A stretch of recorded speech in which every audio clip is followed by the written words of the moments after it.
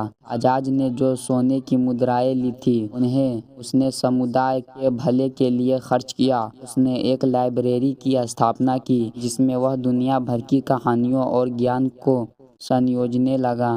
اس library میں وہ بچوں کو پڑھاتا، ان کی کلپنا کی نئی اڑان دیتا اور انہیں سکھاتا کہ کیسے گیان اصلی خزانہ ہے۔ لیکن اعجاز کا دل اب بھی سمندری ساہسک کاریوں کے لیے مچلتا رہتا۔ اس نے اور بھی بہادر یاترائیں کی اور نئے جزیروں کی کھوج کی۔ ہر یاترا پر وہ نئے رہسیوں کی اجاگر کرتا اور اس کے جیون کی کہانیاں عرب کی ریتوں سے بھی زیادہ رنگین ہو گئیں۔ برسوں بیت گئے اور اعجاز اب بزرگ صلاح کار بن گیا تھا۔ اس نے اپنے جیون کے انوبھووں کو ایک پستک میں سہیجا۔ اس پستک میں اس نے خزانے کی کھوج، جادوگر کے سیکھے گئے پاٹھ اور اس کی یاتراؤں کے دوران ملے انوکھے انوبھووں کا بیورن دیا تھا۔ اور جیسے ہی اعجاز کی کہانیاں سمے کے ساتھ بدلتی گئیں، اس رہسیمئی جزیرے کی تلاش میں نکلا پڑا ایک نیا ساہسی نوجوان جس نے اعجاز کی کہانیوں سے پریرنا لی تھی اور اس